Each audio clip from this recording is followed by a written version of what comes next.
여러분, 마태복음 5장, 6장, 7장을 산상수훈이라고 말을 합니다. 마태복음 6장은 크게 두 부분으로 나눠 볼 수가 있는데요. 첫 번째는 마태복음 6장 1절에서 18절까지 말씀으로 구제와 기도와 금식에 대해서 예수님께서 가르침을 주고 계십니다. 특별히 여기서 왜 이런 가르침을 말씀하시냐면 유대인들에게 있어서 좋은 믿음의 기준은 바로 이 세 가지라고 보고 있었기 때문입니다. 예수님께서는 그런 유대인들에게 바른 구제가 무엇인지, 바른 기도가 무엇인지, 어떻게 하면 금식을 바르게 할 수 있는지 말씀해 주고 있습니다. 그리고 계속해서 본문 19절부터 34절까지의 말씀을 통해서 예수님께서는 천국 백성의 삶의 태도로서 재물과 염려에 대해서 말씀해 주고 있습니다. 오늘 첫 번째로 19절에서 24절까지의 말씀을 통해서 재물, 물질, 돈에 대한 천국 백성의 태도를 예수님이 말씀해 주고 있는데요. 19절 말씀을 우리 함께 읽어보도록 하겠습니다. 시작. 너희를 위하여 보물을 땅에 쌓아두지 말라. 거기는 좀과 동록이 해하며 도둑이 구멍을 뚫고 도둑질하느니라. 여기서 보물은 성경적 의미로, 성경의 그 원어의 의미를 보면 보물 상자라고 말합니다. 예수님 당시에 가치 있는 세 가지가 있었는데요. 하나는 의복이고, 그리고 곡식, 금은 보화였습니다. 예수님 당시에 이제 전쟁이 나면 사람들은 이 세 가지, 의복, 곡식, 그리고 금은 보화를 항아리에 담아서 땅에다가 묻어 놓습니다. 그리고 이제 전쟁이 끝나면 이 항아리를 땅에서 파내죠. 이 항아리가 바로 이제 보물 상자인 겁니다. 보물 상자. 그런데 이 전쟁이 끝나고 나서 이 보물 상자, 이 항아리를 땅에서 파 올렸을 때 의복은 좀이 먹어서 헤어졌고, 곡식은 벌레들이 다 먹어버렸고, 금은 보화는 다 녹슬거나 도둑들이 훔쳐가서 이 보물 상자가 쓰레기 상자가 되어버린 겁니다. 그래서 예수님께서 당시에 유대인들이 다 이해할 수 있는 어떤 문화적인 배경을 가지고 오늘 말씀을 해주시는데요. 보물을 쌓아두지 말라. 좀과 동록과 도적들로 인해 다 필요 없는 것이 되고 만다라고 말씀하고 있는 겁니다. 그러면서 예수님은 보물을 하늘에 쌓아두라고 말씀하십니다. 21절에서 예수님께서는 내 보물이 있는 그곳에는 내 마음도 있느니라 라고 말씀하십니다. 여러분, 돈은 사람의 마음을 끄는 힘이 있습니다. 돈에 마음을 두는 사람은 돈에 이끌리는 삶을 살게 됩니다. 돈에 마음을 빼앗긴 사람은 돈을 얻기 위해서 사람을 속이기도 하고 사람을 해하기도 합니다. 여러분, 재물의 마음을 빼앗긴 사람은 눈에 보이는 삶이 전부인 줄 알고 눈에 보이지 않는 영원한 삶에 시선을 두지 않습니다. 여러분, 누가복음 12장에 보시면 어리석은 부자 이야기가 나오죠. 이 부자는 많은 곡식을 쌓아두는데 자신의 인생의 목적을 둡니다. 좀 더 많은 곡식을 쌓아두기 위해서 창고를 짓습니다. 그러면서 이렇게 말을 하죠. 내 영혼아, 여러 해 쓸 물건을 많이 쌓아두었으니 평안히 쉬고 먹고 마시고 즐거워하자. 이 부자는 보물을 쌓은 이 창고에 자신의 마음을 두었습니다. 성경은 이 사람을 어리석은 자라고 기록하고 있습니다. 사랑하는 성도 여러분, 썩어질 땅의 것들에 마음을 두는 어리석은 자가 되지 말고 영원히 썩지 않을 하늘의 것들에 마음을 두는 지혜로운 성도님들 되시기를 주님의 이름으로 축복합니다. 계속해서 예수님은 눈은 몸의 등불이다라고 말합니다. 눈은 몸의 등불이라고 말씀합니다. 22절에서 눈이 성하다는 말은 좋은 눈, 순전한 눈이라는 뜻입니다. 여러분, 나이가 들면 하나 찾아오는 게 있습니다. 백내장이라는 겁니다. 이 백내장은 눈 안쪽이 하얗게 변해서 사물이 흐리게 보이거나 또 뿌옇게 보이는 것을 말합니다. 여러분, 영적인 백내장이 찾아오면 하나님을 제대로 볼 수 없습니다. 땅의 것에 마음을 두고 살면 우리의 영의 눈이 흐려집니다. 영의 눈이 맑지 않으면 우리는 하나님을 제대로 볼 수 없게 됩니다. 23절에서 눈이 나쁘면 온 몸이 어두울 것이라고 말하죠. 여기서 말하는 눈은 어떤 단순한 우리의 그 육체적인 눈이나 시력을 말하는 것이 아닙니다. 여기서 말하는 눈은 우리의 마음을 비추는 빛, 심령의 빛을 말합니다. 그래서 눈이 나쁘다라는 말은 영적으로 악한 상태, 타락한 상태를 말합니다. 여러분, 우리 눈이 어두우면요, 악한 곳, 타락한 곳에 머물 수밖에 없는 겁니다. 여러분, 우리의 눈을 어둡게 만들어서 빛 대신 예수님을 볼 수 없게 만드는 것이 있습니다. 그것을 예수님은 재물이라고 말합니다. 그러면서 예수님은 한 사람이 두 주인을 섬기지 못할 것이라고 이야기하죠. 여기서 말하는 두 주인의 개념은 사사기에 나오는 이스라엘 백성들의 삶의 신앙의 태도를 말씀하고 있습니다. 다시 말해서 하나님도 섬기면서 바알도 섬기려는 이스라엘의 신앙의 태도를 두 주인을 섬기는 태도라고 말하는 겁니다. 예수님께서는 사람들이 섬기려는 이 두 주인을 하나님과 재물이라고 말씀합니다. 여러분, 세상에서 하나님을 대신할 가장 강력한 우상은 바로 돈이요, 재물이요, 물질입니다. 여러분, 재물은 하나님이 우리에게 주신 축복의 통로이기도 하지만 그 재물에 탐욕과 쾌락이 더해지면 만몬, 우상이 되어지고 그 재물을 하나님보다 더 사랑하면 우상이 된 재물은 우리의 영혼을 파괴하는 힘을 가지게 됩니다. 그래서 바울은 디모데전서 6장에서 이렇게 이야기하죠. 돈을 사랑함이 일만악의 뿌리다라고 이야기합니다.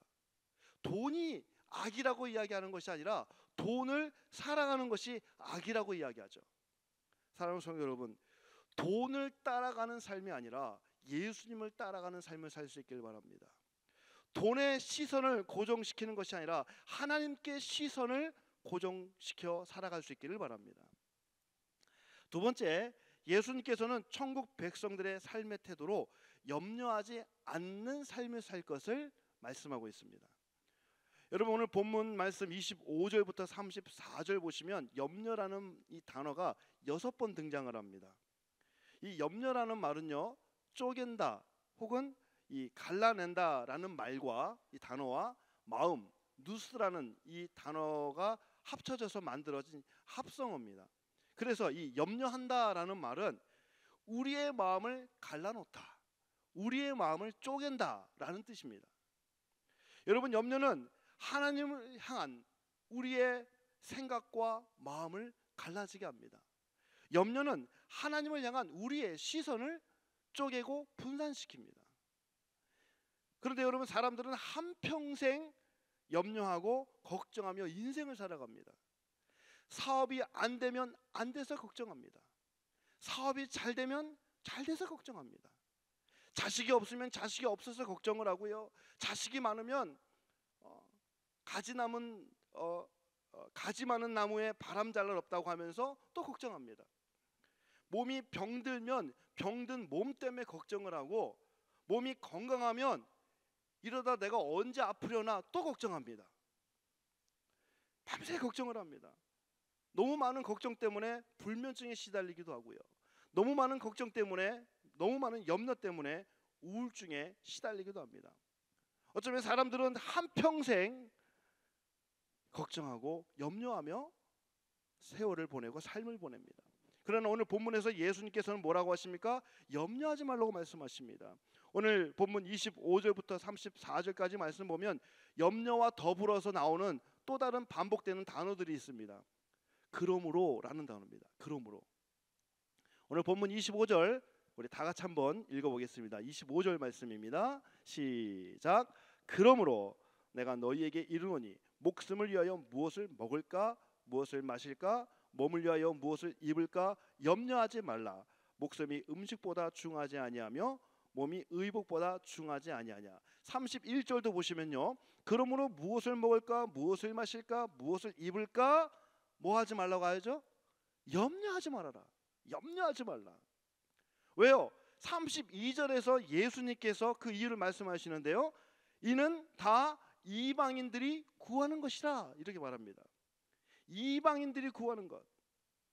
여러분, 이방인, 성경에 나오는 이방인들은요, 땅의 것을 추구하는 사람들입니다.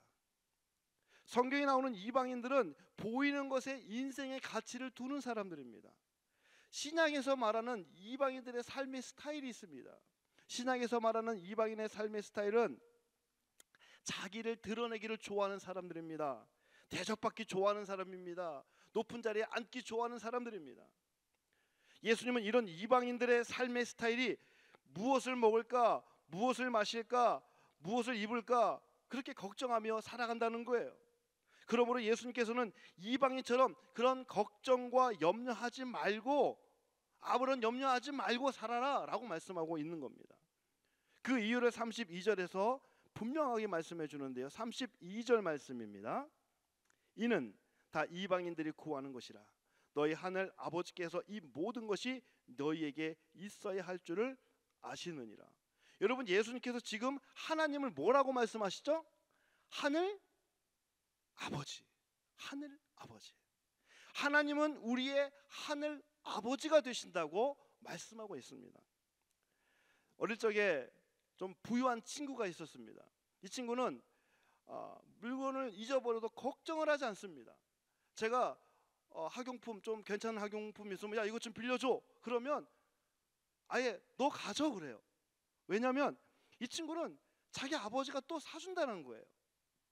여러분, 아이들도 돈 많은 아버지가 있으면 아무 걱정 없이 염려 없이 살아가는데, 하물며 하나님을 믿는 우리에게 무슨 염려와 무슨 걱정이 필요하겠습니까?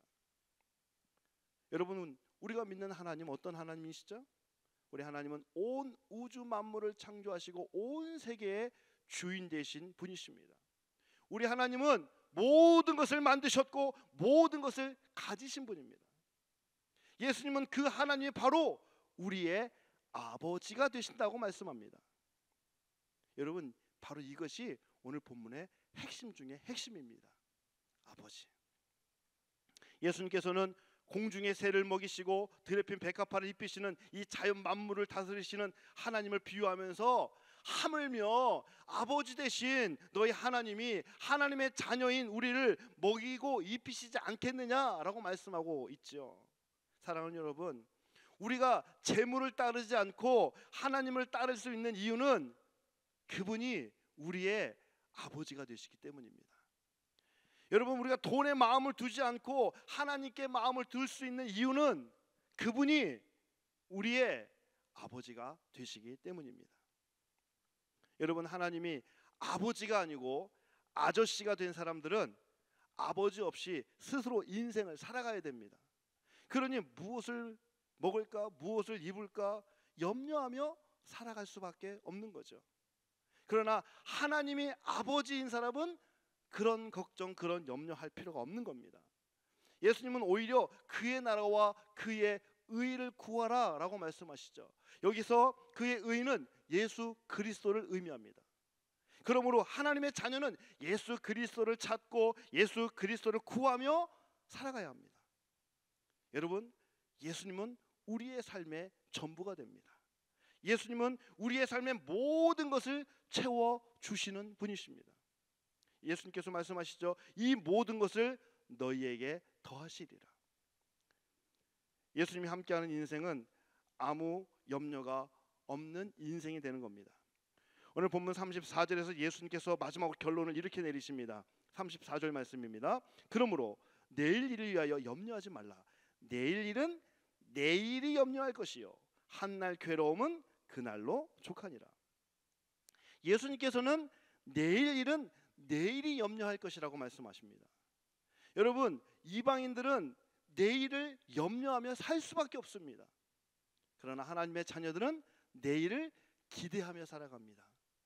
내일을 향해서 설레이는 마음을 가지고 살아갑니다. 오늘 이 새벽에도 어떤 사람들은 고달픈 인생길을 걸으며 무엇을 먹을까, 무엇을 마실까, 무엇을 입을까 염려하며 힘겹게 하루를 시작합니다. 그러나 오늘 이 하루 저와 여러분은 하나님 아버지를 바라보며 예수 그리스도와 함께하기를 구하며 설레며 기대하는 마음으로 오늘 이 하루를 살아낼 수 있기를 주의 이름으로 축복합니다. 오늘도 하나님의 자녀로 살면서 염려하며 시간을 보내지 말고, 걱정하면서 오늘 하루를 살지 말고, 어떻게 하면 하나님을 아버지를 즐겁게 할 수 있을까? 어떻게 하면 아버지 하나님을 행복하게 해드릴 수 있을까? 참 믿음을 구하며 행함을 이루는 믿음의 복된 성도님들 되시기를 주님의 이름으로 축복합니다.